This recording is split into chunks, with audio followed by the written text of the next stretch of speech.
This morning live title sponsor Vianet. Vianet अब सबै connected. Vianet अब सबै connected. Co-sponsor Shikhar Insurance दुःख पर्दाको साथी. शिखर इन्स्योरेन्स दुःख पर्दाको साथी. Co-sponsor Goodwill Finance, financing for success since 1995. Associate sponsor Vatsalya Natural IVF, आधुनिक चिकित्सा उच्च सफलता दर.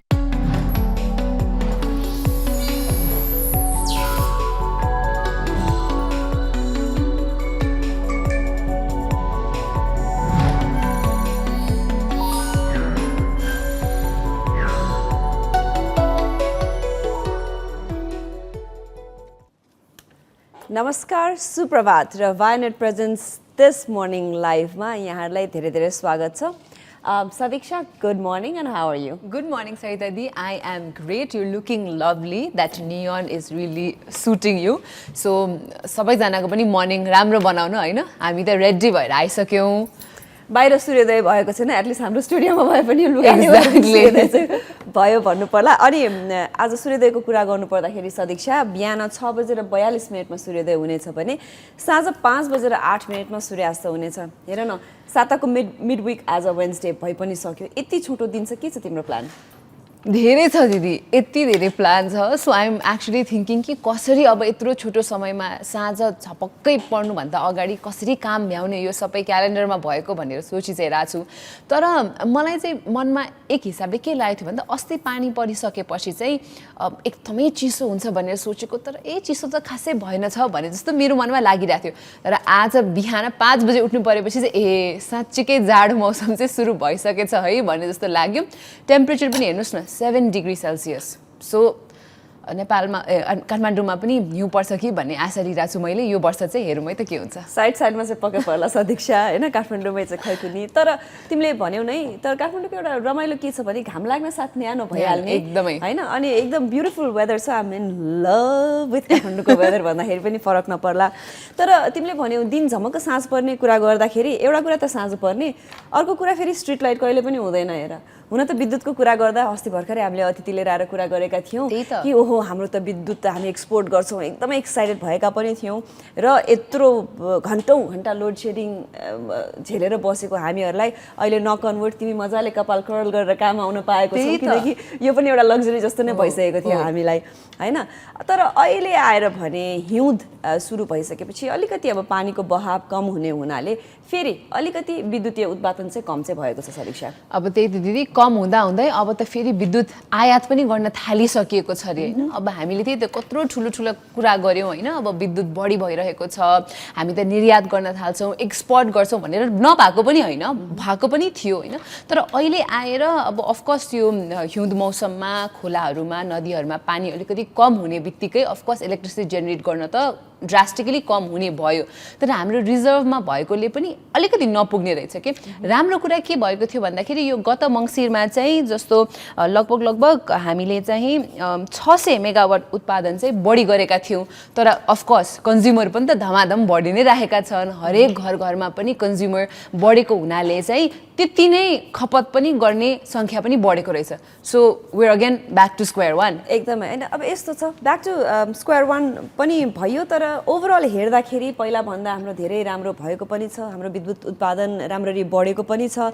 सरसर्ती हेर्दा के छ भने दैनिकी 950 मेगावाट अहिले उत्पादन हुन्छ, तर 15 देखि 1600 सम्म खपत भइरहेको छ.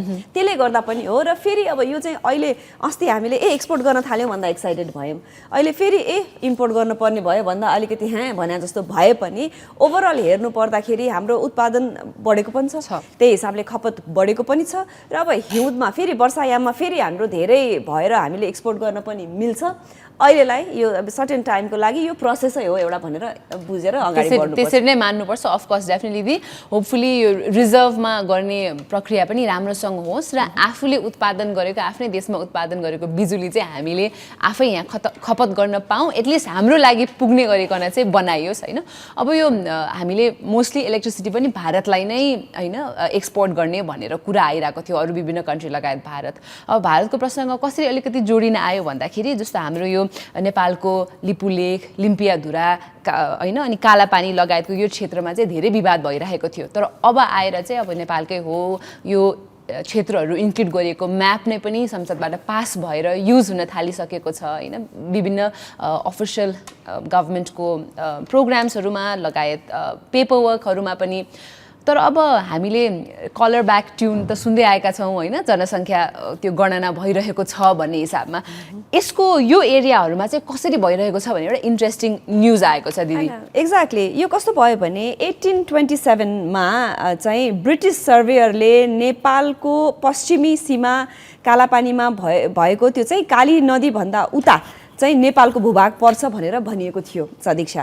तर अब बिस्तारै कस्तो भयो भने अब जहिले पनि हेर इन्डिया भारत भनेको अलिकति ठुलो दाइ पल्टिने पनि भयो होइन। अब जहिले पनि अलिकति स्ट्रङली अलिकति कमजोरलाई पेलेको त चाहे त्यो देशको कुरामा होस् चाहे हामी दिदीभाइ बहिनी दाजुभाइ होस् त्यो हुन्छ नै। सो अहिले आएर चाहिँ उनीहरूले काली नदी नभइकन अर्को एउटा सानो कुनै नदीलाई काली नदी बनाएर ती क्षेत्रलाई चाहिँ आफ्नो भूभागमा पारेको कुरा त हामी सबैलाई सर्वविदितै छ।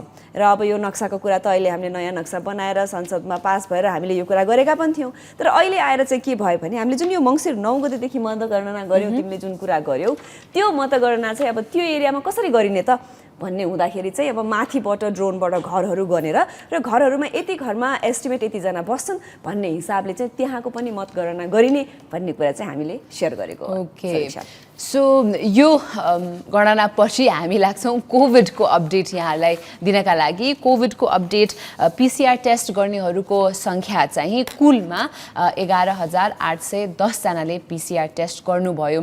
नम्बर्स इन्क्रिजिङ, त्यो राम्रो नै हो। त्यसपछि त्यसमध्ये नयाँ केसेसहरू चाहिँ 315 जनामा चाहिँ कोभिड देखियो। सो नयाँ केस यसमध्ये रिकभर्ड पनि त्यही हाराहारीमा लगभग 304 जनाले चाहिँ कोभिडबाट रिकभरी पाउनुभयो र डेथ हुनेको सङ्ख्या चाहिँ 2 जनाले कोभिड विरुद्धको यो युद्ध नजितेर उहाँले ज्यान गुमाउनु पर्यो। अहिले तुरुन्तै चाहिँ नेपालभरि एक्टिभ केसेस लगभग 6,352 जनाले चाहिँ को नयाँ एक्टिभ केसेस रहेको रहेछ अहिले। एकदमै सदिक्षा, यो त अहिले हाम्रो करेन्ट अपडेट जुन हामीले रेगुलरली दिइरहेको छौँ त्यो यहाँहरूलाई भन्यौँ। त्यस सँगसँगै अहिले अब ओमिक्रोनको हल्लाखल्ला वर्ल्ड वाइडै छ पनि। हुन त यो भाइरस एकदमै फेटल भएको कुरा अहिलेसम्म सुन्नमा आएको छैन, तर पनि एकदमै इजिली स्प्रेड हुने र भारत सँगसँगै अहिले यहाँ आउनुभएका विदेशी नागरिकद्वारा नेपालमा पनि आइसकेको कुरा हामीले यहाँहरूलाई हाम्रै कार्यक्रम मार्फत भनेका पनि थियौँ।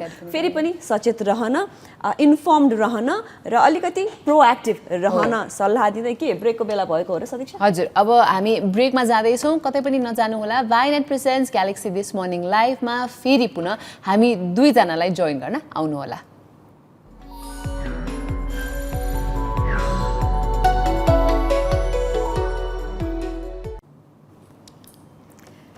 ब्रेकपछि पुनः स्वागत छ वाइनेट प्रेजेन्स दिस मर्निङ लाइभमा। र आज यहाँहरूसँग सदिक्षा र म छौँ पनि। सदिक्षा, हामीले दिनको कुराकानी गऱ्यौँ, वेदरको कुराकानी गऱ्यौँ। के छ आजको कुरा गर्नु पर्दाखेरि के छ हामीसँग? धेरै कुराहरू भइरहेछ दिदी, कुन चाहिँ हो स्पेसिफिक तपाईँले सोध्नु खोज्नु भएको चाहिँ? अब सुरु गर्दाखेरि तिमीबाटै सुरु गरौँ न त, since you are right here. मेरो प्लान्स कि आज के हो दिन भनेर? वेल, आई थिङ्क आज के हो दिन भनेर भन्दाखेरि यहाँहरू धेरैजनालाई चासोको विषय पनि हुन्छ र यो फेरि एउटा कल्चरल एस्पेक्टले पनि भयो होइन। आज धेरै भूमिका नमानिकन भन्नुपर्दाखेरि हामीसँग समय एकदमै छोटो छ। आज विवाह पञ्चमी मनाइँदैछ जनकपुर धाममा। यो एउटा इभेन्ट हाम्रो परापूर्व कालदेखि गरिँदै आएको र यसले एकदमै ठुलो धार्मिक सांस्कृतिक मूल्य मान्यता राख्ने एउटा इभेन्ट पनि हो। तिमीले विवाह पञ्चमीको बारेमा तिमीलाई के छ तिम्रो आफ्नो थट यसमा? एउटा मलाई थाहा भएको छ दिदी, आज विवाह पञ्चमी भएको कारण चाहिँ साइत हेर्नु पर्दैन रे विवाह गर्नको लागि होइन, किनभने भगवान राम र सीताको चाहिँ आजकै दिन विवाह भएको थियो रे भन्ने प्रचलन छ। सो जसले आज विवाह गर्दै हुनुहुन्छ सबैजनालाई a very very happy married life पनि हामी भन्न चाहन्छौँ होइन। आज बाटोमा धेरैजना जन्तीजनालाई रेडी भइराख्नु भएको छ होला, स्वयंवरको तयारीमा हुनुहुन्छ कतिजना होइन। सो यो विवाह पञ्चमी मनाइँदै गर्दाखेरिको विभिन्न किम्वदन्तीहरू पनि रहेका छन्। अब हामी अनि मलाई सदिक्षाले भर्खरै विवाहको सायदको कुरा गर्दाखेरि मान्छेलाई जहिले पनि आफूलाई जे सरोकार राख्छ नि त्यो कुरा फर्स्ट मात्रै आइहाल्छ, of याद course. आउँछ रे भनेको कुरा भएको हो कि भन्ने भान पनि भएको थियो होइन। एनिवेज तिमीले भरि नै हाल्यो। अब यो दिन चाहिँ कस्तो हुन्छ भने राम मन्दिरबाट जसरी रेगुलर हाम्रो विवाह गरिन्छ त्यस्तै गरेर डोलीमा रामको मूर्तिलाई सजाएर फेरि सीताको आँगनमा बेहुली माग्न आउने हिसाबले गरेर फेरि सीतालाई चाहिँ डोलीमा राखेर रामको घर बिदाई गरेर पठाएर ठ्याक्क छोरी अन्माउने प्रोसेसले यो गरिन्छ। तर हामीले भन्नुभन्दा पनि सदिक्षा आज हामीसँग प्रदेश 2 का प्रमुख घनश्याम मिश्रज्यूले नै जनकपुरबाट प्रत्यक्ष हामीलाई यसको बारेमा जानकारी दिँदै हुनुहुन्छ। बरु उहाँसँग जोडिने पो हो कि? डेफिनेटली। नमस्ते हजुर। नमस्ते सरिताजी, नमस्ते। I can already here that हेर पछाडि ब्याकग्राउन्डमा जानकी मन्दिरको त्यो धुमधाम सुनिराखिएको छ। घनश्यामज्यू नमस्कार, आरामै हुनुहुन्छ?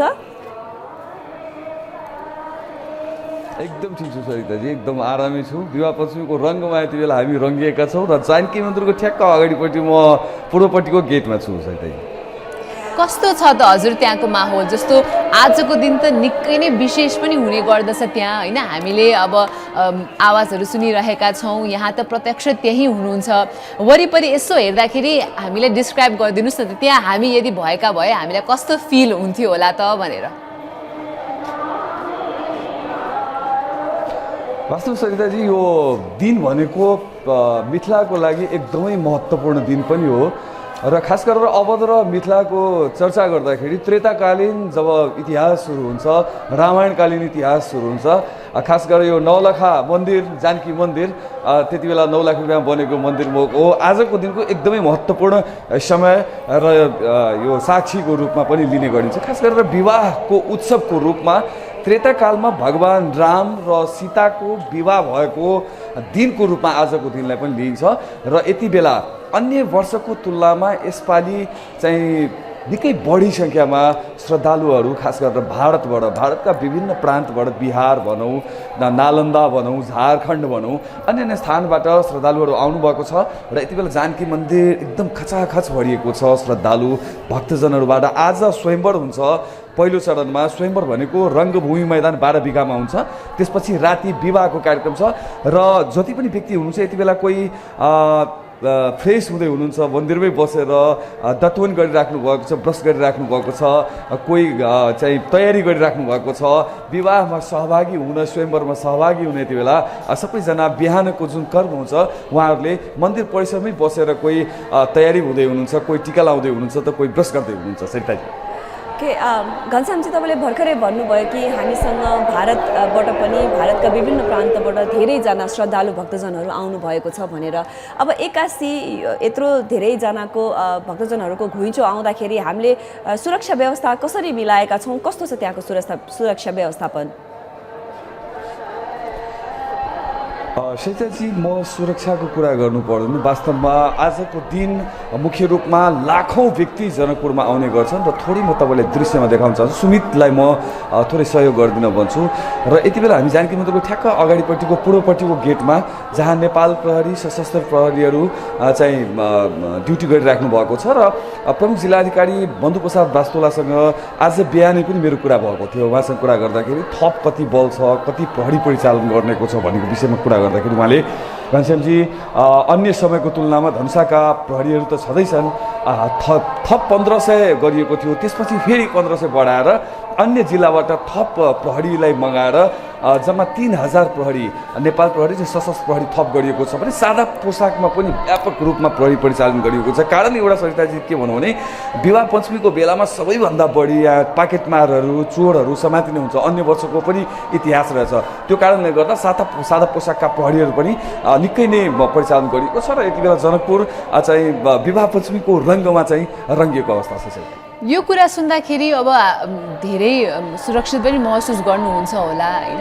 तर हजुरले मास्क लगाइरहेको हामीले देखिरहेका छौँ, तर तपाईँको हाम्रो यो क्यामेराबाट पास हुने धेरैजनाले पनि त्यहाँ आउनुहुनेले मास्क लगाइराख्नु भएको छैन। झन् यो नयाँ भेरिएन्टको कुरा आइराख्दाखेरि कोभिडको यस्तो सिचुएसनमा हेल्थ वाइज यो कोभिडको प्रोटोकल्सहरू चाहिँ कतिको फलो गरिएको जस्तो छ त त्यहाँ हजुर? सदाजी यो एकदमै महत्त्वपूर्ण प्रश्न पनि हो जस्तो लागिरहेको छ। यो कोभिडको नयाँ भेरिएन्ट आएपछि नेपाल सरकारले र अन्य जिल्ला धनुषा जिल्लाकै कुरा गर्ने हो भने प्रमुख जिल्लाधिकारीले स्थानीय प्रशासनले नै पत्र काटेर नै मास्क अनिवार्य प्रयोग गर्नुहोस् भनेर भनेको छ। तर मुख्य कारण यहाँ म चाहिँ मास्क लगाएको छु, अरू व्यक्तिहरू पनि मास्क लगाउनु भएको छैन। त्यसको सबभन्दा दुईटा कारण के छ भने अब कोभिड समाप्त भइसकेको अथवा कोभिड चाहिँ पहिलाको जस्तो अवस्था छैन भन्ने एउटा मेसेज गएको छ। बोर्डरहरू पहिला बन्द थियो, बोर्डर खुल्ला गरिएको अवस्था छ। र सरिताजी थोरै म थप्छु, हिजो मात्रै हामीले लाइभमा पनि कुरा गर्दाखेरि जानकी मन्दिरमा दुई थरी व्यक्तिहरूलाई हामीले देख्यौँ, श्रद्धालुहरू आस्था बोकेर घुम्न आउने व्यक्तिहरू, जुन एक थरी मान्छेहरू मास्क प्रयोग गरिराख्नु भएको छ। म सुमितलाई रिक्वेस्ट गर्छु, हाम्रो आन्तरिक पर्यटकहरू जुन नेपालबाट विभिन्न ठाउँबाट आउनुभएको छ उहाँहरूलाई को मुखमा चाहिँ म मास्क हेर्दैछु। तर त्यही ठाउँमा भारतका विभिन्न प्रान्तहरूबाट जस्तै बिहारबाट, नालन्दाबाट, झारखण्डबाट आएका व्यक्तिहरूको मुखमा मास्क छैन। त्यो भनेको एउटा जनजागरण र स्थानीय प्रशासनले बोर्डरमा जसरी सुसूचित गर्नुपर्ने हो, स्वास्थ्य मापदण्डका विषयमा उहाँहरूलाई जानकारी दिनुपर्ने हो, त्यो चाहिँ भएको छैन कि भन्ने जस्तो भान भइरहेको छ। किनभने बोर्डरमा आउने बित्तिकै उहाँहरूलाई होइन मास्क अनिवार्य छ, तपाईँ मास्क लगाएर जानुहोस् वा त्यो टाइपको कुरा गरिदिनु भएको समस्या हुन्थेन। तर दुई थरी देखिएको छ, हाम्रो आन्तरिक पर्यटक अथवा नेपालमै बस्ने व्यक्तिहरू जुन अन्य ठाउँबाट आउनुभएको छ जनकपुर, उहाँहरूको मुखमा मास्क देखिएको छ भने मुख्य रूपमा भारत बिहारबाट आउने व्यक्तिहरूको मुखमा चाहिँ मास्क देखिएको छैन। र एउटा अर्को आस्था पनि छ, जानकी मन्दिरमा आइसकेपछि मास्क बाहिरपट्टि गेटमा फालेर भित्र मन्दिरमा भगवानको आस्था बोकेर आउने व्यक्तिहरू पनि छन् सरकारजी। त्यो एउटा आस्थासँग पनि रिलेटेड छ र एउटा स्वास्थ्य मापदण्डको विषयमा। हजुर धन्यवाद घनश्यामजी, अवश्य पनि त्यो आस्था आफ्नो ठाउँमा छ, तर तपाईँ पनि सुरक्षित रहनुहोला। साथसाथै फेरि पनि विवाह पञ्चमीको धेरै धेरै शुभकामनायन यहाँलाई। हामी यहाँ स्टुडियोमा बसिकन पनि सदिक्षा त्यहाँको प्रत्यक्ष दर्शन गर्न पाइयो। अब हाम्रो न्युजमा पो जाने बेला भएको जस्तो लाग्यो। डेफिनेटली आई थिङ्क हाम्रो भ्युअर्सहरूलाई पनि एकदमै रमाइलो महसुस भयो होला लाइभ यसरी कनेक्ट हुन पाउँदाखेरि। आजको दिन त्यही नै जान पाउँदा त एकदमै राम्रो हुन्थ्यो, तर जान नसक्दाखेरि पनि हामीले यसरी लाइभ तपाईँहरूलाई जोड्यौँ त्यहाँबाट। अब विनय कुमारजी हुनुहुन्छ ग्यालेक्सी न्युजमा, उहाँलाई हामी ह्यान्डओभर गर्न चाहन्छौँ र ग्यालेक्सी न्युजपछि पुनः एकपटक वायनाड प्रेजेन्ट्स दिस मर्निङ लाइभमा आउन नभुल्नुहोला।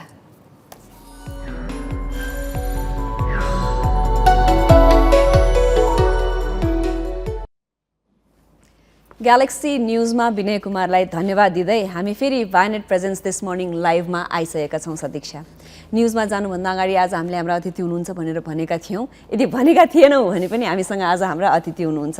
अतिथिलाई निम्त्याउनुभन्दा अगाडि केही छ हामीसँग? हजुर, यहाँले Wayanad presents this morning live सधैँ बिहानै हेर्नुहुन्छ भने हाम्रो गेस्ट अतिथि आउने बेलामा चाहिँ हामीले उहाँको लागि तयार पारेको, उहाँको बारेमा तयार पारेको एउटा इन्ट्रो भिडियो देखाउने गर्दछौँ। आज हामीसँग को अतिथि हुनुहुन्छ र उहाँले के काम गर्नुहुन्छ त भनेर यो इन्ट्रो भिडियोबाट उहाँको इन्ट्रोडक्सन हामी दिन चाहन्छौँ। हेरौँ है त। 61 वर्षीय Chhumba Sherpa highland wildlife photographer हुनुहुन्छ। सोलुखुम्बुको चोरी खर्कमा जन्मिएका चुम्बाले जीवनको 58 वर्षको उमेरदेखि मात्र वन्यजन्तु सम्बन्धी फोटोग्राफी सुरु गर्नु भएको हो। पेसाले पर्यटन व्यवसायी शेर्पाको अहिलेको काम भने नेपालका विभिन्न निकुञ्जमा गएर कैयौं दिन बिताएर जनावर र चराचुरुङ्गीहरूको फोटो खिच्नु हो। लोपन्मुख वन्यजन्तु र चराचुरुङ्गीको फोटो उहाँको रोजाइमा पर्छ। शेर्पा नेपालको उच्च हिमाली क्षेत्रमा मात्रै होइन, तराईका विभिन्न फाँट र पहाडका खोजहरूमा पनि फोटो खिच्न पुग्नु भएको छ। अहिले उहाँले खिचेका फोटोहरू विश्वका अनलाइन र फोटोग्राफी सम्बन्धी विभिन्न पुस्तकहरूमा प्रकाशित हुन थालेका छन्। उमेरलाई चुनौती दिँदै वाइल्ड लाइफ फोटोग्राफीमा रमाएका तिनै चुम्बा शेर्पा आजको हाम्रो अतिथि हुनुहुन्छ। हाम्रा अतिथिको यो छोटो इन्ट्रोडक्सन भिडियो पछि अहिले उहाँ हामी माझ आइसक्नु भएको छ। आउनुहोस् उहाँलाई कार्यक्रममा स्वागत गरौँ। चुम्बाजी, यहाँलाई कार्यक्रममा धेरै धेरै स्वागत छ। नमस्ते। नमस्कार हजुर, स्वागत छ यहाँलाई। यहाँको इन्ट्रोडक्सन भिडियोमै देखिएका फोटोहरू हेर्दाखेरि नै कस्तो लोभलाग्दो, कस्तो राम्रो फोटो होइन। तर हामीले इन्ट्रेस्टिङ कुरा अहिले क्यामेरा पछाडि गफ गरिरहँदाखेरि के थाहा पायौँ भन्दाखेरि हजुर त वाइल्ड लाइफ फोटोग्राफर यो 4 वर्ष मात्रै भयो। विगत 4 वर्षदेखि तपाईँले प्रोफेसनली लाग्न थाल्नु भएको होइन। धेरैजना रिटायर भएर घरमा आनन्दसँग बस्ने बेलामा चाहिँ हजुरले क्यामेरा उठाएर फोटो खिच्न थाल्नु भयो, प्रोफेसनली भनौँ न। केही विशेष कारण छ त्यसको पछाडि? यसको विशेष कारण भनेको चाहिँ नेपालमा वाइल्ड लाइफ फोटोग्राफरहरू अलिकति कम मात्रामा छ र ती मध्येमा पनि नेपालको चाहिँ सबै ठाउँमा पुगेर त्यस्तो वाइल्ड लाइफको फोटोहरू नखिचेको हुनाले हाम्रो नेपालमा पाइने चिजहरू चाहिँ नेपालमा यो चिजहरू पाउँछ भनेर चाहिँ राम्रोसँग चाहिँ फोटोमा एउटा रेकर्ड नभएको कारणले गर्दाखेरि चाहिँ यो नेपाल सरकारलाई नै अलिकति काम लाग्ने हिसाबले चाहिँ मैले चाहिँ यसको लागि सबै फोटोहरू चाहिँ खिचेर सरकारलाई मद्दत गर्ने बुझाउने भनेर चाहिँ मैले खिच्दै गएर चाहिँ सरकारले बुझाउँदै चाहिँ आइराखेको हो। ओके, मलाई धेरै प्रश्नहरू सोध्नु छन्, तर त्योभन्दा अगाडि हामीसँग एउटा तस्बिर छ। एकचोटि त्यो तस्बिर हामी यहाँहरूलाई स्क्रिनमा राख्न चाहन्छौँ, त्यसको बारेमा पनि केही प्रश्न छ। एकचोटि बरु त्यो तस्बिर हेरौँ न। यो सामाजिक सञ्जालमा एकदमै धेरै चलेको तस्बिर पनि हो, यसको बारेमा अलिकति हामीलाई केही जानकारी दिनु न। यो चाहिँ स्नो लेपर्डको चाहिँ फोटोग्राफी गर्नु जाँदाखेरि चाहिँ मनाङ अन्नपूर्ण कन्जर्भेसनको मनाङको 4,600 मिटरमा चाहिँ स्नो लेपर्डको लागि चाहिँ रेडी भएर पर्केर चाहिँ बसेको हो। यो ड्रेस चाहिँ त्यहाँको हेबिटेटको कलरसँग मिल्दोजुल्दो कलर हो र यो ड्रेसहरू लाएर यसरी चाहिँ हामीले पर्क्यो भने त्यो स्नो लेपर्डले पनि हामीलाई सजिलैसँग देखिँदैन, नत्र भने स्नो लेपर्डहरूले पनि माथिबाट ऊ कतिको सेप छ छैन भनेर माथिबाट उसले पनि हेर्दै उसलाई सेफ फिल भएपछि मात्र ऊ आउने भएको हुनाले हामी यसरी चाहिँ बस्नेको कारण चाहिँ खासै उसले चाहिँ हामीलाई नदेखोस् भनेर चाहिँ यो ड्रेसहरू चाहिँ लाउनु परेको हो। क्यामोफ्ल्याज गरेर बस्नुभयो होइन, हजुरले हामी देखिहाल्यौँ। यसरी कुर्दाखेरि त अब स्टुडियोभित्र गएर पोज गरे जस्तो हुँदैन होइन, तपाईँको त वाइल्ड लाइफ नै सब्जेक्ट भयो। यस्तो हुँदा हजुरले सबैभन्दा लामो कुर्नु परेको त्यस्तो कुनै एक्सपिरियन्स छ भने हामीसँग सेयर गरिदिनुहोस् न। लामो त यो वाइल्ड लाइफ फोटोग्राफरको चाहिँ साँच्चैकै प्रोफेसनल म फोटोग्राफर नै गर्छु भनेर चाहिँ उसले त्यसमा एकहोरो लागिसकेपछि त हामीलाई त्यो कुर्नेसँग चाहिँ हामीलाई त्यति अप्ठ्यारो पनि हुँदैन। हामी बिहान लाइट बालेर चाहिँ हामी निस्किन्छु र बेलुका लाइट बालेर पनि हामी पुग्छौँ, किनभने कतिपय वन्यजन्तुहरू अब स्नो लेपर्डकै कुरो गर्ने हो भने यसको यो निस्किने टाइम चाहिँ एकदमै बिहानै अथवा चाहिँ साँझमा निक्लिने भएको हुनाले र कहीँ न कहीँ दिउँसै पनि निक्लिने भएको हुनाले हामी बिहानदेखि बेलुकासम्म एकै ठाउँमा चाहिँ नबोलेर एक्लै लुकेर चाहिँ हामी बिहानदेखि बेलुकासम्म चाहिँ 13-14 घन्टा नै हामी एकै ठाउँमा चाहिँ प्याक लन्च साथमा राखेर चाहिँ नहल्लिकन नबोलिकन चाहिँ हामी त्यसरी चाहिँ बस्ने गर्छौँ। यो त धेरै नै पर्छ र बस्दा कुनै दिन चाहिँ अब हामीले फ्याल्दा त पक्कै पनि पर्छ, तर बस्ने मात्रै हो, कतिपय त हामीले केही पनि देखिँदैन। चुङबाजी, यहाँले अघि अफेयरमा भन्नुभयो कि छोरा डक्टर हुनुहुन्छ, छोरी पाइलट छ भनेर, अनि यो वाइल्ड लाइफ फोटोग्राफीमा टाइम मात्रै होइन कि लाइफको पनि एउटा जोखिम हुन्छ, यत्रो वन्यजन्तुहरूको माझमा बस्नुपर्ने हुन्छ। घरमा श्रीमतीले छोराछोरीले कस्तो छ सपोर्ट, उहाँहरू ओके हुनुहुन्छ अथवा डेन्जरस छ नजाऊ भन्ने खालको के छ घरमा? फोन गरिरहन्छ। मैले फोटोहरू पोस्ट गरेको फोटोहरू चाहिँ देख्दाखेरि चाहिँ अब उनीहरूले पनि थाहा हुन्छ, अलिकति क्लोजअपमा खिचेको फोटोहरू चाहिँ देखेपछि अब जस्तै भालुहरू भयो, हात्तीहरू नै भयो, अब बाघहरू भयो, कति त अब हामी त धेरै क्लोजअपमा खिचिकन फोटो राम्रो हुँदैन। क्लोजअपमा खिचेको फोटोहरू चाहिँ मैले फेसबुकमा हाल्ने साथै अब खिचेपछि दिउँसो बेलुका खिचेपछि त त्यसको केही घन्टामा त अब हामी अपलोड गर्छौँ। अपलोड गरे देखेपछि फोन आउँछ, तपाईँ कति रिस्क मोलेर चाहिँ यस्तो गर्नुहुन्छ भनेर उहाँहरूले फ्यामिलीले त सबैले भन्छ, तर पनि अब मैले उहाँहरूलाई कन्भिन्स गराउँदै अब जाँदा अहिले चाहिँ उहाँहरूले पनि केयर गर्नु, एकदम होसियार गर्नु, तर तपाईँ आफूलाई मन परेको कुरा गर्नु भनेर फ्यामिलीबाट मलाई कुनै त्यस्तो अब्जेक्सन छैन, मोटिभेट नै गरिराखेको हुन्छ। फ्यामिली सपोर्ट सँगसँगै अर्को एकदमै महत्त्वपूर्ण कुरा फोटोग्राफर हुनलाई भनेको फाइनेन्सियल पनि हो होइन त हजुर? लेटेस्ट क्यामेरा हातमा हुनै पर्यो राम्रो फोटो खिच्नलाई, राम्रो फोटोग्राफर बन्नलाई। तपाईँ त हाई अल्टिट्युड होइन 5000 मिटरसम्म पनि गएर फोटोजहरू यहाँले खिच्नु भएको छ। त्यही माहौलमा फोटो खिच्न सक्ने मिल्ने क्यामेराहरू पनि हुनु पर्यो, इक्विपमेन्ट पनि हुनु पर्यो होइन? त्यो चाहिँ कसरी म्यानेज गरिराख्नु भएको छ? इक्विपमेन्ट चाहिँ मलाई यो क्यामेरा यो टेक्नोलोजीमा चाहिँ म एउटा हाम्रो समुदायमा हाम्रो त्यो क्षेत्रमा चाहिँ सबैले चाहिँ मलाई अलिकति ग्याजेटहरू चाहिँ बढी नलेज भएको व्यक्ति चाहिँ यही हो भनेर पनि चिनिन्छ। यो धेरै सालदेखि मैले हरेक चिजहरू लेटेस्ट नै किन्ने गर्छ। मैले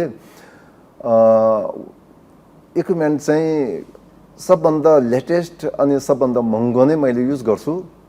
मैले चाहिँ यो फोटो रिसर्च नै गर्छु वाइल्ड लाइफको भनेर चाहिँ मैले यो स्किलको जरुरी छ कि ग्याजेटको जरुरी छ कि के चाहिँ हुनुपर्ने रहेछ भनेर मैले चाहिँ एउटा प्रोजेक्ट नै बनाएर चाहिँ म चाहिँ फोटो रिसर्च भनेर चाहिँ वाइल्ड लाइफ फोटो रिसर्चको उसमा लागेको छु। र मैले चाहिँ यो 4 वर्षको अवधिभित्र चाहिँ मैले 1.5 करोड जति त मैले ग्याजेटमा मात्रै चाहिँ मैले खर्च गरेँ। र किन्दै मैले चाहिँ अर्को चेन्ज 3-4 महिनादेखि 6 महिनामा मैले कति ग्याजेटहरू चेन्ज गरिसकेको छु। अनि अब अहिले चाहिँ धेरैले चिनेर अलिकति नेपालको एक्सपेन्सिभ फोटोग्राफर भनेर पनि मलाई चिन्ने भएको हुनाले अब कम्पनीले चाहिँ अपग्रेड गर्ने साथै त्यसको केही समयमा नै त्यो सामान मैले मार्केटमा आउनुभन्दा अगाडि मेरो हातमा पर्छ। किनभने कुनै पनि महँगो ग्याजेटहरू चाहिँ कम्पनीले चाहिँ लन्च गरेपछि उनीहरूले प्री अर्डरबाट मात्रै बिक्री गर्छ, उनीहरूको सेल्स अथराइजलाई दिँदैन।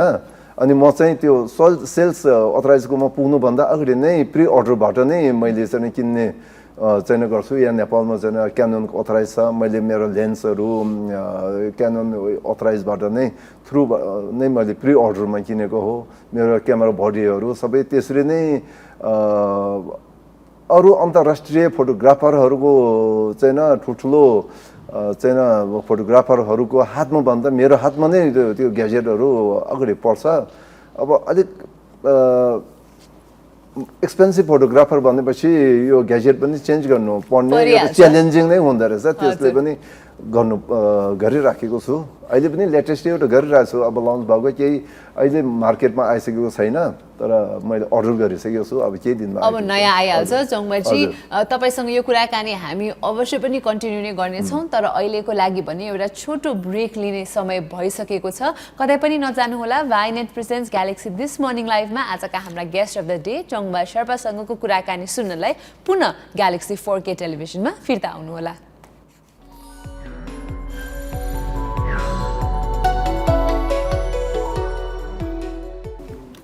ब्रेकपछि पुनः स्वागत छ वाइनेट प्रेजेन्स दिस मर्निङ लाइभमा। हाम्रो अतिथिसँगको कुराकानी जारी छ। त्यस्तै गरेर मेरो प्रश्न पनि एकदम तम तयार छ यहाँलाई।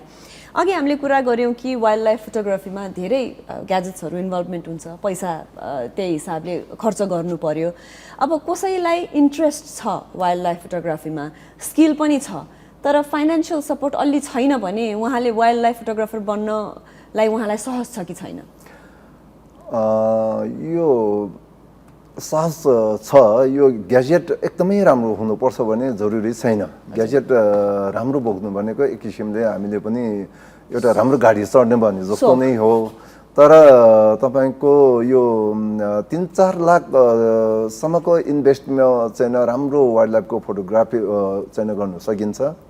इन्डियादेखि लिएर चाहिँ अधिकांश इन्टरनेसनल अन्तर्राष्ट्रिय क्षेत्रमा पनि वाइल्ड लाइफ फोटोग्राफर भनेर धेरै हुन्छ, तर उहाँहरूले पनि त्यस्तो महँगो ग्याजेट बोकेको हुँदैन। स्किल भनेको त एकदमै जरुरी हो र ग्याजेट महँगो हो, तर महँगो ग्याजेट नै चाहिन्छ भन्ने चाहिँ यसमा छैन। स्किल भयो भनेदेखि चाहिँ जति पनि हुन्छ। महँगो ग्याजेटले चाहिँ अलिकति लो लाइटहरू जस्तो अब कति त्यसको अब बेनिफिटहरू त छ, तर पनि सकिन्छ। तर फाइनेन्सियल चाहिँ अलिकति गाह्रै हुन्छ। किन भन्दाखेरि चाहिँ टाढो जानु पर्यो, राम्रो फोटो खिच्नलाई चाहिँ खर्च अलिकति बढी हुन्छ। यो खर्च गरे अनुसारको यसमा रिटर्नहरू नहुने भएको हुनाले पनि यसमा चाहिँ मान्छेहरू त्यति फोटोग्राफरले चाहिँ इन्ट्रेस्ट नदिएको चाहिँ देखिन्छु। नेपालभरिमा अहिले यस्तै DSLR क्यामेरा बोक्ने भने के अरे यो वाइल्ड लाइफको क्यामेरा लिएर वाइल्ड लाइफ खिच्ने भनेको चाहिँ 30-35 जना भन्दा नेपाल अधिराज्यभरिमा छन् पनि छैन। र उहाँहरू पनि सर्टेन आफ्नो बााउन्ड्री एउटा क्षेत्रमा मात्रै उनीहरूले खिचिरहेको हुन्छ। धेरै ठाउँमा चाहिँ उहाँहरू घुमेको पनि हुँदैन, किनभने उहाँहरूलाई रिटर्न हुँदैन। त्यही भएर चाहिँ अहिले त्यति मान्छेहरू यसमा लागि परेको छैन। रिटर्नको यही कुरा यहाँले अलिकति छोइहाल्नु भयो मेरो प्रश्न पनि यही थियो जस्तो इन्भेस्टमेन्ट बढी छ समय पनि खर्चिनु पर्यो स्किल हुनु पर्यो कहिलेकाहीँ त घन्टौँ घन्टा कुर्दाखेरि पनि केही पनि जीवजन्तु देखिँदैन लक पनि चाहियो होइन फोटो खिच्नको लागि यति हुँदै पनि यत्रो मेहनत गरे अनुसारको यदि रिटर्न चाहिँ कस्तो छ राम्रो छैन भने त्यसलाई राम्रो कसरी बनाउन सकिन्छ जस्तो हजुरकै फोटोहरू पनि हामीले देख्छौँ विभिन्न सङ्घ संस्थाको क्यालेन्डरमा उहाँले होइन 12 महिनाको क्यालेन्डर निकाल्दाखेरि हरेक पेजमा लगभग यहाँकै फोटो हुने गरिन्छ यस्तोबाट कसरी चाहिँ एउटा वाइल्ड लाइफ फोटोग्राफरले पैसा कमाउँछ त हजुरले त्यसमा अलिकति प्रकाश पारिदिनुहोस् न हुन चाहिँ यो जति पनि क्यालेन्डरमा यो ब्याङ्कहरूदेखि लिएर कति सङ्घ संस्थामा आउने फोटोहरू चाहिँ के अरे पैसा तिरेकै फोटोहरू हुन्छ भने तर त्यो वाइल्ड लाइफ फोटोग्राफरले सम्बन्धित ठाउँहरूमा कन्ट्याक्ट गर्नु नपाएको कारणले गर्दाखेरि बिचमा नै उनीहरूको फोटो चाहिँ अब नेपालमा चाहिँ कपिराइटको त्यो पनि छैन अनि फोटोहरू बेच्नु परिहाले पनि बिचकोले चाहिँ अब पैसा खाइदिएर चाहिँ त्यस्तोहरू हुँदैन कतिपयको फोटोहरू क्यालेन्डरमा भएको फोटोहरूमा थोरै पैसा मात्र चाहिँ दिएको तर बिलिङ चाहिँ एकदम हाई बिल गरेको त्यस्तो रेकर्डहरू छन् अब सम्बन्धित निकाय अब नेपालमा सबभन्दा फोटो चल्ने भनेको चाहिँ पर्यटन बोर्डहरू एनटिबीहरूले चाहिँ युज गर्ने हो भने अब उहाँहरूले राम्रो म्यानेज गरिदियो भनेदेखि त नेपालमा पनि राम्रो फोटोहरू त पाइन्थ्यो धेरै चुनौती नै छ फोटोको चाहिँ रिटर्न पाउनलाई चुनौती नै छ त्यसको लागि नेपालको हकमा त हामीले कुरा गऱ्यौँ एनटिपी बोर्डको कुरा गऱ्यौँ यस्तै गरेर अब हाम्रो यति धेरै भर्सटालिटी छ जीवजन्तुहरू पनि हाम्रा धेरै विविध जातिका जीवजन्तुहरू चराचुरुङ्गीहरू बटरफ्लाईहरू भइसकेपछि हामीले यी तस्बिरहरूलाई चाहिँ इन्टरनेसनल मार्केटमा वर्ल्ड वाइडमा लानलाई केही जमर्को गरेका छौँ कि छैनौँ मेरो टार्गेट भनेको चाहिँ अब नेपालमा चाहिँ अब खिच्ने हो नेपालमा जति पनि नेपालको दुर्लभ हिमालदेखि तराईदेखि मध्य सबै ठाउँको चाहिँ फोटो अलमोस्ट मैले अब खिचिसकेको छु एकदम दुर्लभहरू चाहिँ मैले खिचिसकेको हुनाले र नेपालमा मात्रै खिचेको फोटोले चाहिँ इन्टरनेसनलमा चाहिँ पार्टिसिपेट गर्नलाई अलिकति क्वालिटी पुग्दैन किनभने इन्टरनेसनलमा अलिकति पपुलर हुनलाई त ती पपुलर फोटोग्राफरहरूले कहाँ फोटो खिचेको रहेछ त त्यो फोटोहरू चाहिँ कहाँ खिचेको रहेछ के रहेछ हामीले पनि त्यस्तै ठाउँहरूमा गएर आफ्नो स्किललाई चाहिँ हामीले युज गर्न सक्यो भने पक्कै पनि हामी उनीहरूसँग प्रतिस्पर्धा गर्न सकिन्छ अनि अब मेरो टार्गेट भनेको इन्टरनेसनल कन्टेस्टहरूमा चाहिँ भाग लिने अनि नेपालको वाइल्ड लाइफ फोटोग्राफर अथवा नेपालको वाइल्ड लाइफ भनेर चाहिँ एउटा एक्जिबिसन चाहिँ युरोपमा हुन्छ कि कहाँ हुन्छ अब मैले एकदमै सर्च गरिराखेको छु कुरा पनि गरिसकेको छु 1.5-2 वर्षभित्र चाहिँ इन्टरनेसनल फोटो एक्जिबिसन नेपालको वाइल्ड लाइफ भनेर गर्ने मेरो चाहिँ टार्गेट छ अब त्यसको लागि जति नै खर्च भए पनि मैले बिना स्पोन्सर चाहिँ म चाहिँ गर्छु भन्ने मेरो आफ्नो योजना चाहिँ छ यसरी आफ्नो प्यासनलाई फ्युल गर्न सक्ने पनि धेरै कमको क्षमता हुन्छ हजुरले यत्रो अठोट लिनु भएको छ हैन गर्छु आफूलाई सँगसँगै नेपाललाई पनि एउटा वाइल्ड लाइफ नेपालको वाइल्ड लाइफलाई पनि तपाईले विदेशमा अन्तर्राष्ट्रिय स्तरमा चिनाउँछु भनेर यसको लागि तपाईलाई धेरै धेरै शुभकामना छ अर्को मलाई एकदमै सोध्न मन लागेको प्रश्न चाहिँ हामीले पढिरहँदाखेरि पनि विद्यार्थीहरूले स्कुलमा कलेजमा नेपाल चाहिँ यसरी वन्यजन्तुहरूमा धेरै धनी छ विभिन्न प्रकारका दुर्लभ जीवजन्तुहरू पनि नेपालमा पाइन्छ भन्ने छ हजुरको एक्सपिरियन्स कस्तो छ त यसरी सुटिङ गरिरहँदाखेरि चाहिँ तपाईले पनि एकदम स्टडी गर्नुपर्छ अवश्य पनि उहाँको ह्याबिट्याटदेखि लिएर ह्याबिटदेखि लिएर हैन विभिन्न कुराको स्टडी गर्दाखेरि चाहिँ तपाईले नेपाललाई कतिको धनी पाउनु भयो यस्तो मानेमा चाहिँ नेपालमा चाहिँ दुर्लभहरू नेपालमा धेरै दुर्लभहरू पाइन्छ तर ती दुर्लभहरू यो चाहिँ नेपालमा यसरी पाइन्छ भनेर चाहिँ अहिले त्यसरी चाहिँ अब पब्लिकदेखि लिएर अन्तर्राष्ट्रिय क्षेत्रमा चाहिँ पब्लिस भएको छैन किन अब जस्तै स्नो लेपर्ड भन्नेहरू एकदम दुर्लभ हो त्यो एकदमै हाइल्यान्डमा हिमालको नजिकमा मात्र पाइने हो मार्क्स डियर भन्नेहरू दुर्लभ हो यिनीहरू हिमालयन ब्लू शिप भन्नेहरू चाहिँ हिमालमा पाउने दुर्लभ हो हिमालयन थार भन्नेहरू हो धेरै दुर्लभ जनावरहरू चाहिँ नेपालमा पाइन्छ भने ती जनावर पनि तपाईको अलिकति राम्रो क्वालिटीमा चाहिँ अलिकति स्किल भएको अथवा राम्रो ग्याजेट अथवा स्किलवालाले खिचेको फोटोहरू नेपालमा खास छैन। अब त्यसले गर्दाखेरि चाहिँ अहिले चाहिँ मैले चाहिँ अब एउटै ठाउँमा चाहिँ धेरैचोटि गएर चाहिँ अब हामीले एउटा साधारण फोटो खिच्नुलाई पनि कति टेक चाहिँ लिनुपर्छ भने वाइल्ड लाइफको त झन् गाह्रो हुन्छ।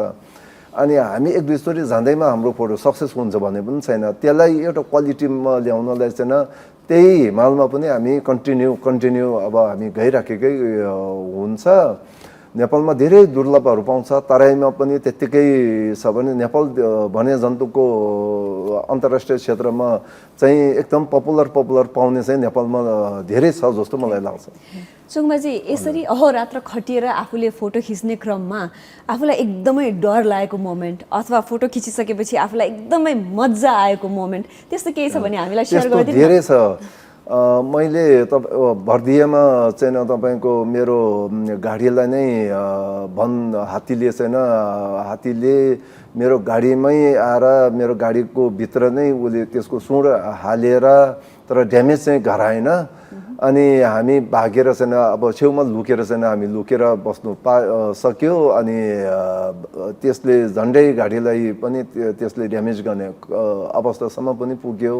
अनि त्यस्तै बाघ कुट्ने सिलसिलामा चाहिँ मौरीहरूले चाहिँ तपाईँको चिलेर चाहिँ झन्डै बाघ जस्तो पाउने ठाउँ जङ्गलमा चाहिँ हात्ती गैँडा बाघ हुने ठाउँमा चाहिँ अन्धाधुन्दामा चाहिँ हामी 1-1.5 किलोमिटर भागेर हिँडेर चाहिँ भागेको रेकर्ड पनि छ।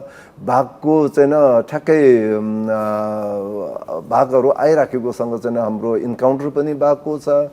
यस्तो जोखिम त कति मोल्यो तै पनि अब यसमा लाग्छु नि भनेर लागिसकेपछि चाहिँ अब यो ज्यानको लागि खतरा छ भनेर गिभ अप गर्ने मन चाहिँ हाम्रो हुँदैन।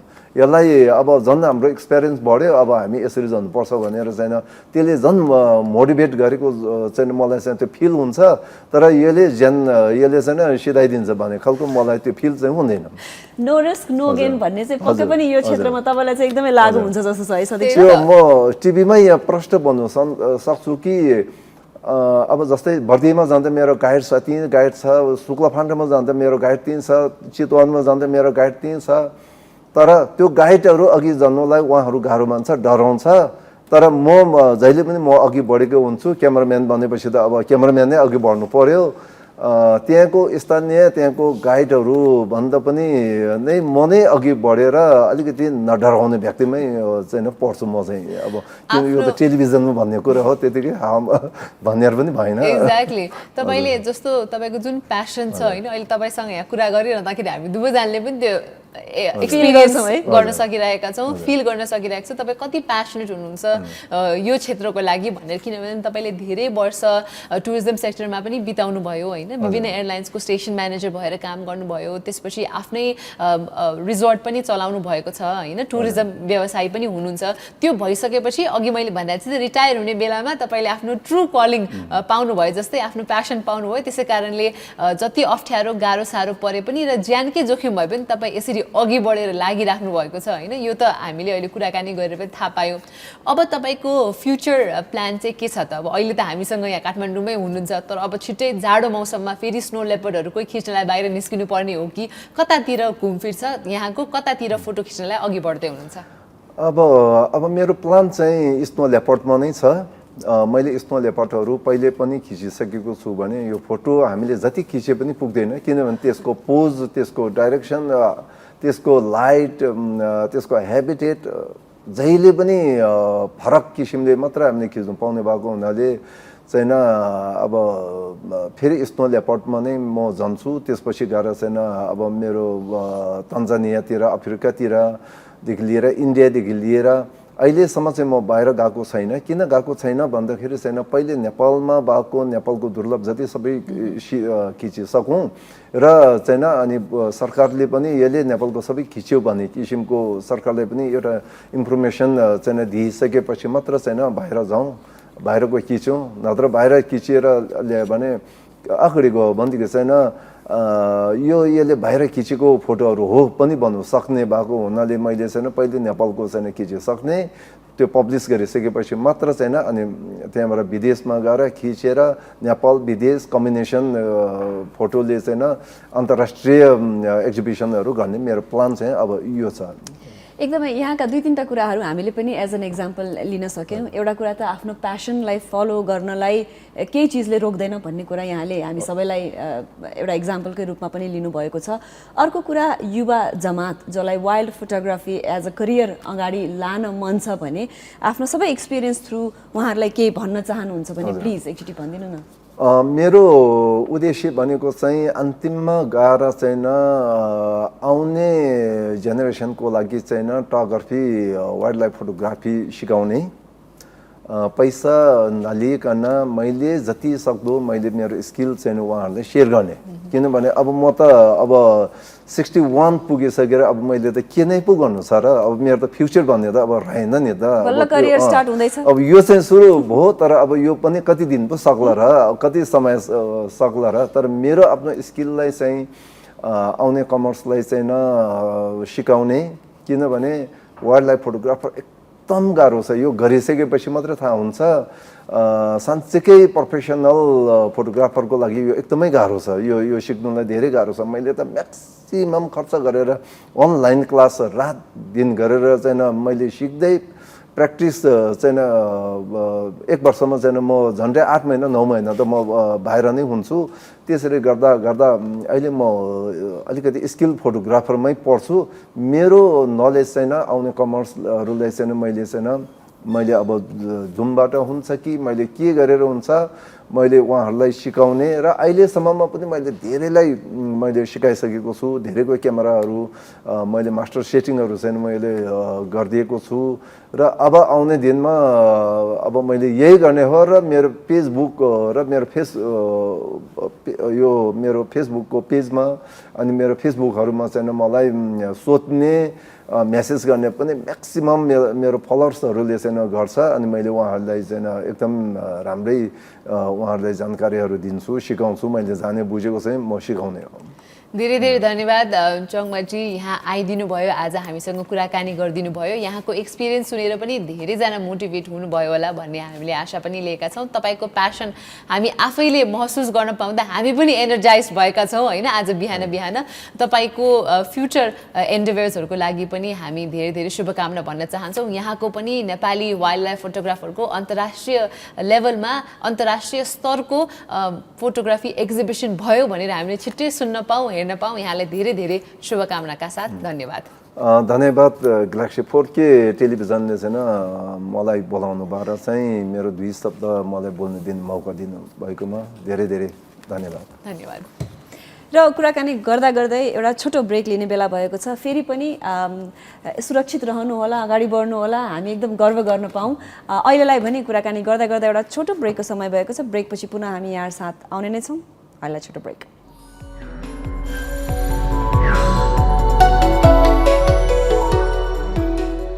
ब्रेकपछि पुनः स्वागत छ वायनेट प्रेजेन्स दिस मर्निङ लाइभमा। अतिथिसँगको यो छोटो मिठो कुराकानीपछि त म एकदम मोटिभेटेड भएकी छु सदीक्षा। करियर स्टार्ट गर्नलाई, आफूलाई मन लागेको कुरा गर्नलाई चाहिँ कहिले पनि केही चिजले चाहिँ रोक्दैन। एकदमै आई थिङ्क उहाँको कन्भर्सेसन सुनेर, उहाँको यो कुराकानी सुनेर चाहिँ हामीले पनि धेरै कुरा सिक्नुपर्ने छ। किनभने कतिचोटि सानोतिनो बाधा अर्चन आइपर्दाखेरि नै हामी चाहिँ ओहो भइहाल्यो यो नगरौँ भनेर छोडिदिइहाल्छौँ। तर उहाँको कन्भर्सेसन सुनेर त यस्तो रिटायर हुने उमेरमा उहाँले नयाँ प्यासन पाउनु भएको छ। त्यो प्यासनलाई पछ्याउनुको लागि पनि उहाँले तम तयार भएर फुल्ली लाग्नु भएको छ। So I think hats off to him, kudos to him. आज एकदमै मर्निङ झन् एनर्जाइज भयो हाम्रो। एकदमै कसैले केही कुरा भन्छ मैले यो कारणले गर्दा यो गरिनँ भन्छ भने त्यो चाहिँ बेसिकली लेम एक्सक्युज मात्रै नै हो सदीक्षा। र अगेन अब अतिथिको कुराकानीलाई थाती राखेर आजको दिन हामी टुडे इन हिस्ट्रीमा जाउँ। आजको दिन हिस्ट्रीमा एकदम इन्ट्रेस्टिङ कुरा भएको पनि छ। हुन त मैले जहिले पनि भन्ने गर्छु कि हिस्ट्री सेक्सन रमाइलो लाग्छ, नस्टाल्जिक बनाउँछ, यसले हामीलाई विगतमा लान्छ नै। आजको दिनको कुरा गर्नुपर्दा ठ्याक्कै 2063 सालमा आजकै दिन माओवादी जनयुद्ध भइसकेपछि विस्तृत शान्ति सम्झौता हुँदै माओवादी चाहिँ खुला राजनीतिमा आएको थियो।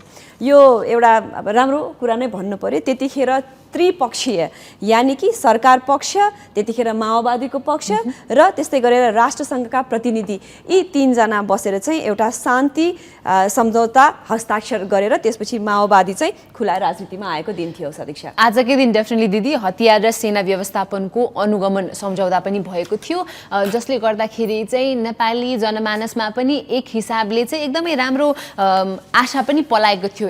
अब चाहिँ यो डोमेस्टिक भाइलेन्स हुन्छ नि, यो आन्तरिक यो झैझगडाबाट मुक्त भएर नेपाल अब अघि बढ्ने भयो, त्रास कम भएको थियो, मानिसहरूका मनमा आशा पलाएका थिए। आजको दिनबाट मलाई पनि आकलझुक अलिअलि याद छ भनौँ न। आजको दिन तपाईँले भनिहाल्नुभयो 2063 सालको कुरामा चाहिँ न्युज एकदमै म्यासिभ कभरेज भएको थियो, स्कुलमा पनि धेरैजनाले कुराकानी भइरहेको थियो यसको बारेमा चाहिँ। सो एकदमै राम्रो दिन हो आज फर्केर हेर्दा टुडे इन हिस्ट्री नेपालका लागि। एकदमै। र यो सम्झौतापछि सदीक्षा, सम्झौतापछि माओवादी लडाकुहरू चाहिँ 7वटा मुख्य र 21वटा सहायक शिविरमा बसेका पनि थिए र उनीहरूको यो हतियारहरूलाई संलग्न सबैलाई जम्मा गरेर चाहिँ यसलाई तालचा पनि गरिएको थियो, तालचा लगाएर राखिएको थियो हतियारलाई। र त्यसरी हतियार तालचा लगाउने क्रममा चाहिँ माओवादीको नभइकन सेनाको पनि हतियारलाई तालचा लगाइएको थियो। आजको दिन हामीले यहाँ सबैजनालाई स्मरण गराउन चाह्यौँ।